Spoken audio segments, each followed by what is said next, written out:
Hello to everyone. देखिएगा आज का हमारा टॉपिक काफ़ी इम्पोर्टेंट है कि डायमेंशनल एनालिसिस है, उसका कुछ एप्लीकेशन हम देखना चाहते हैं कि डायमेंशनल एनालिसिस जो हमने पढ़ा था, डायमेंशनल फार्मूले मास लेंथ और टाइम की फॉर्म में जो लिखते हैं उसका फ़ायदा क्या है, उनको हम कहाँ पे यूज कर सकते हैं। देखिएगा सबसे पहला एप्लीकेशन मैं आपको कराऊँगा यहाँ पे कि कोई भी फॉर्मूला आप ड्राइव कर सकते हैं। अगर आपको डायमेंशनल एनालिसिस का पता है तो आप कोई भी फॉर्मूला वहाँ से बना सकते हैं, बशर्ते आपको ये पता हो कि जिस क्वांटिटी के लिए, जिस फिजिकल क्वांटिटी के लिए आप फॉर्मूला ड्राइव करना चाहेंगे वो कौन कौन से फैक्टर पे डिपेंड करता है। फॉर एग्जांपल अगर मैं आपको बताऊं यहाँ पे कि हमारे पास कई फार्मूलाज हैं, जैसे मान लीजिए आपको पेंडुलम के बारे में, जैसे हमें ये पता है कि जो गिवन फिजिकल क्वांटिटी है वो किस पे डिपेंड करती है। मान लीजिए यहाँ पे मैं पेंडुलम के बारे में आपको थोड़ा सा बताऊँ। पेंडुलम का मान लीजिए आपसे पूछ ले कि पेंडुलम का जो टाइम पीरियड है वो क्या होगा। आपको पहले से पता है फार्मूला, तो टाइम पीरियड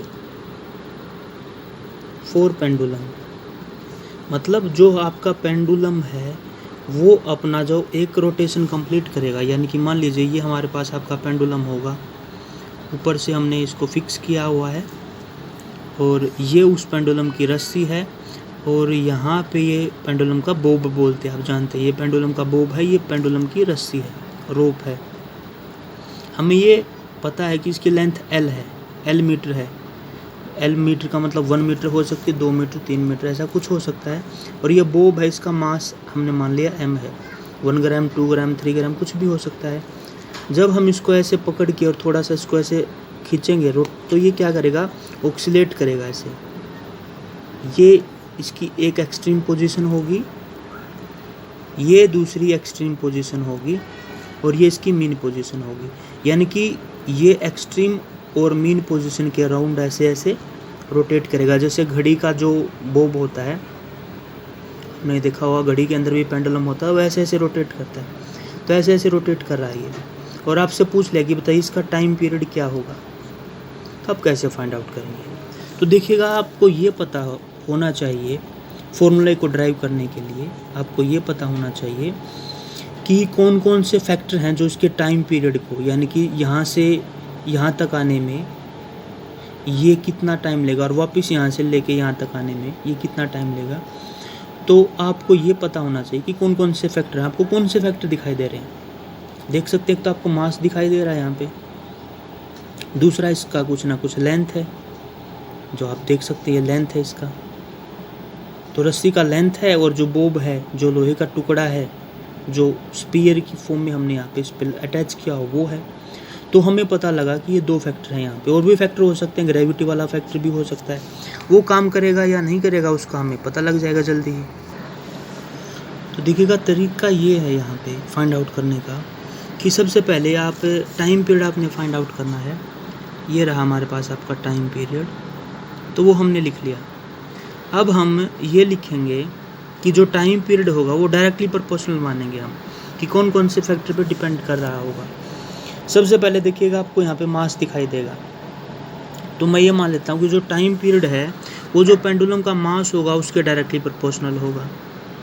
सभी चीज़ों को डायरेक्टली प्रोपोर्शनल मानते हैं। इन रियलिटी वो कैसे होंगे वो फॉर्मूला से अभी हमें पता लग जाएगा। देखिए स्टेप बाय स्टेप हम इन सभी चीज़ों को समझेंगे। सबसे पहले हमने ये देखा कि फिजिकल क्वांटिटी क्या है, कौन कौन से फैक्टर वहाँ पे काम कर रहे होंगे। फिर उन फैक्टर को हम टाइम पीरियड के, क्योंकि टाइम पीरियड का फार्मूला ड्राइव करना है, तो हम जिस भी क्वांटिटी का टाइम फार्मूला फाइंड आउट करना है वो कौन कौन से फैक्टर के ऊपर डिपेंड कर रहा होगा उसको डायरेक्टली मान लेते हैं। यानी कि हम ये मानेंगे कि अगर हमारा जो बोब है अगर उसका मास ज़्यादा होगा तो उसका टाइम पीरियड भी ज़्यादा होगा, यानी कि डायरेक्टली प्रोपोर्शनल माना। फिर मैंने दूसरा फैक्टर देखा लेंथ का, जो रस्सी है, रस्सी देखिएगा बड़ी भी हो सकती है, छोटी भी हो सकती है, कितनी भी लेंथ हो सकती है। इसी तरीके से जो मास है वो छोटा मास भी हो सकता है और बड़े से बड़ा मास भी हो सकता है, उसको हमने M बोला, तो उसको भी मान लिया मैंने कि M डायरेक्टली प्रोपोर्शनल। ऐसे ही लेंथ को भी मान लिया मैंने कि लेंथ भी डायरेक्टली प्रोपोर्शनल होगी।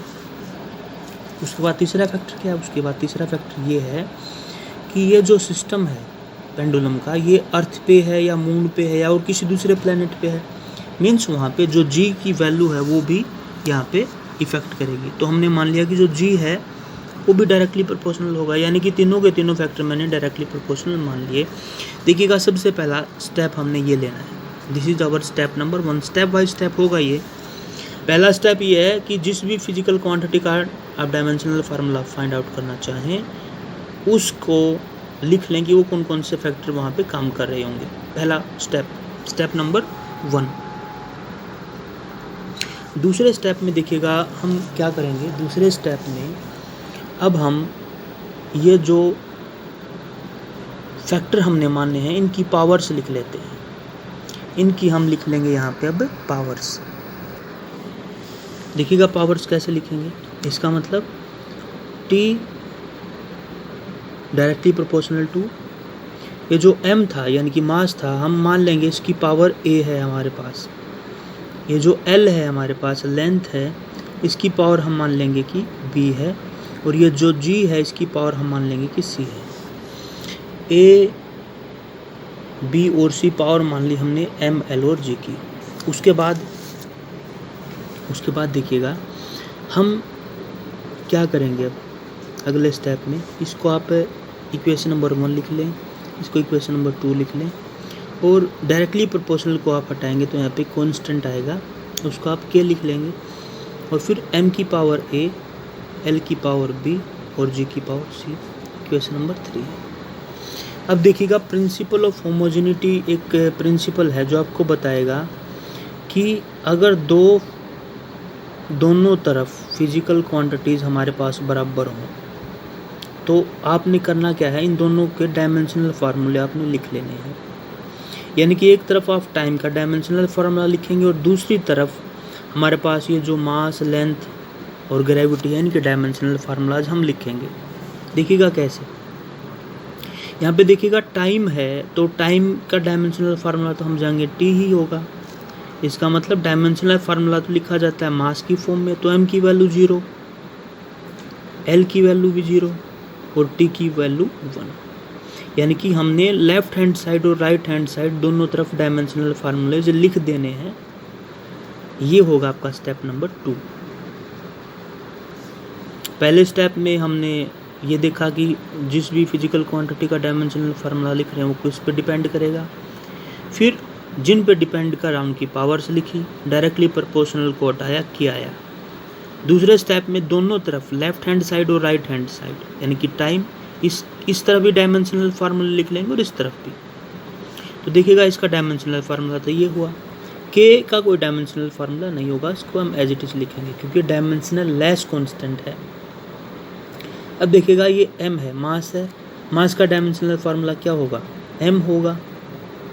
और इसकी पावर कितनी है, a है तो a लिख देंगे।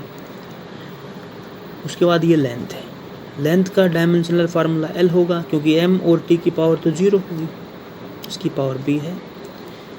g देखिएगा यहाँ पे एक्सेलरेशन ड्यू टू ग्रेविटी है और मैंने इसका डायमेंशनल फार्मूला आपको बताया था, इससे जो प्रीवियस लेक्चर था उसमें बताया था। अगर ना पता तो आप एक बार फिर से वहाँ पे जाके देख सकते हैं। इसका डायमेंशनल फार्मूला होगा L1 T-2।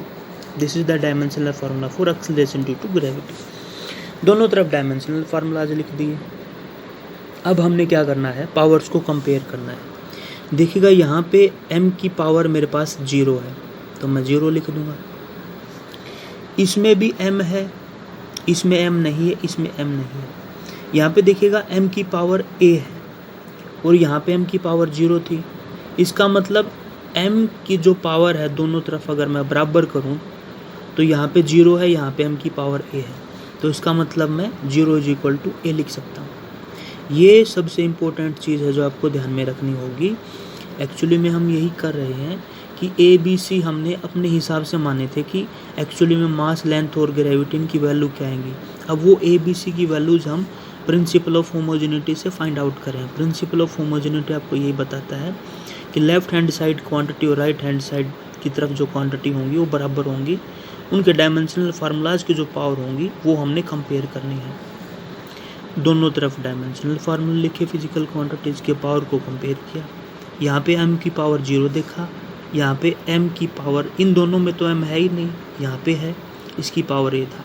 तो मतलब अगर बेस सेम हो तो पावर भी दोनों की कंपेरेबल होंगी। m सेम है, n सेम है, a की पावर 0।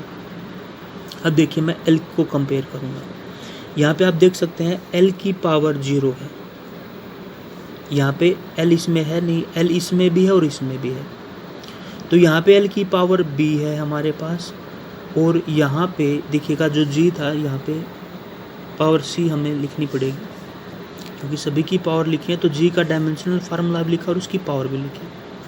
देखिएगा फिर से ध्यान दीजिएगा, L की पावर B है और यहाँ पे L की पावर C है, यानी कि अगर मैं ये देखूँ कि बेस दोनों के सेम है तो पावर एडअप हो जाएंगे, L की पावर B यहाँ पे L की पावर C, तो टोटल जब मैं L की पावर लिखूँगा तो बेस सेम है तो पावर एडअप हो जाएंगी, यानी कि L हो जाएगा L की पावर B प्लस C। तो मैं यहाँ पे लिख दूँगा L की पावर जो है हमारे पास, जो L की पावर है वो हो जाएगी हमारे पास, एक्चुअल में L हमारे पास क्या है, L हमारे पास लेंथ का डायमेंशनल फॉर्मूला है, और इसी तरीके से एक L हमारा ग्रेविटी में भी यूज हो रहा है। तो देखिएगा यहाँ पे इस तरफ L की पावर 0 थी तो मैंने केवल क्या लिखा, L को नहीं लिखा, मैंने उसकी पावर लिखी है। तो उसी तरीके से यहाँ पे L को ना लिख के इसकी पावर लिखेंगे। अब L की पावर क्या है, B प्लस C, तो इसका मतलब हम यहाँ पे लिख देंगे कि B plus C is equal to 0। और ज़्यादा क्लियर होगा देखिए तीसरे केस में। फिर हम T पे आएंगे, देखिएगा इस तरफ राइट हैंड साइड पे T की वैल्यू 1 है, इसमें T नहीं है, इसमें T नहीं है, इसमें है T। तो यहाँ पे देखिएगा T की पावर कितनी है, -2 है, इंटू C है, तो यानी कि जब T की पावर देखेंगे तो -2C हो जाएगा। यहाँ पे T की पावर -2C है, यहाँ पे T की पावर 1 है।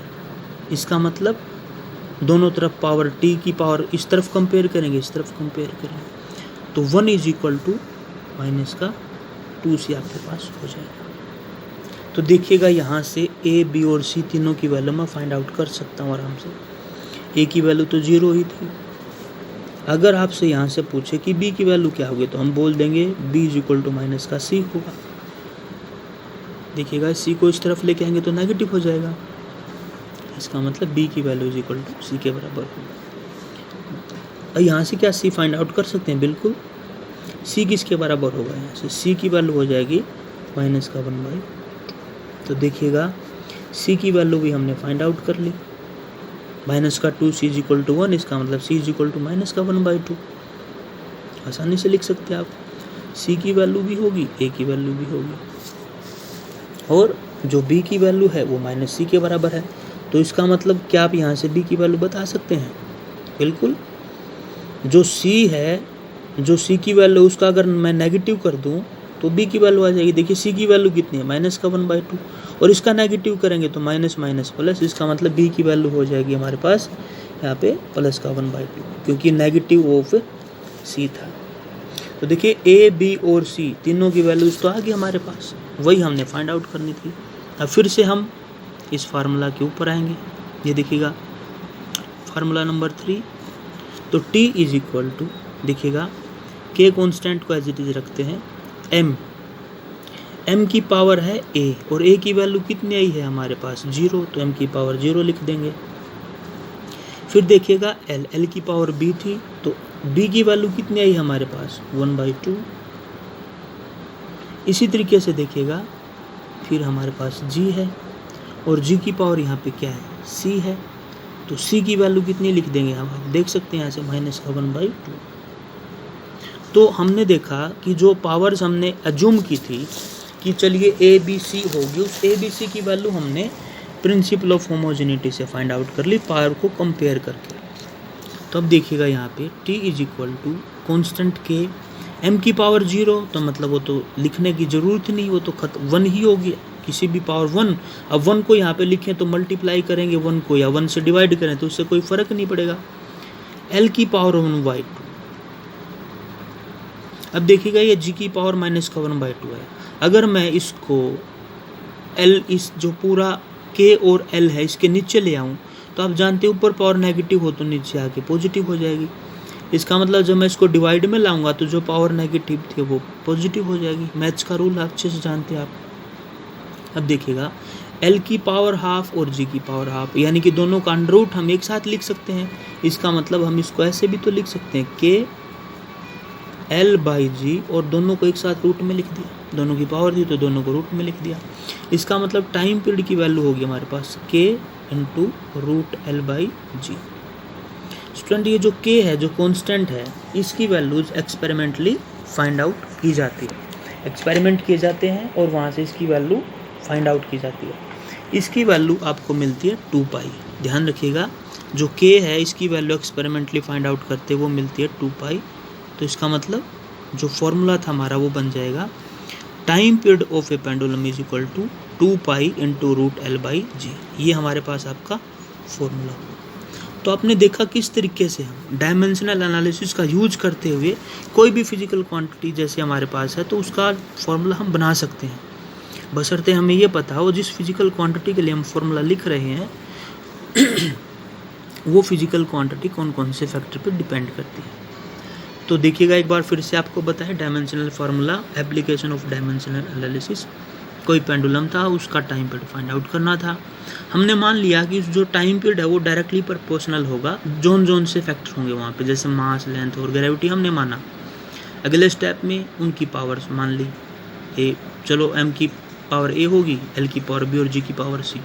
उसके बाद डायरेक्टली प्रोपोर्शनल को हटाया, कॉन्स्टेंट को इंट्रोड्यूस किया। उसके बाद दोनों तरफ डायमेंशनल फार्मूलाज हमने लिख दिया, टाइम का लिख दिया और जो मास था, लेंथ था, इन सभी के हमने डायमेंशनल फार्मूले लिखे।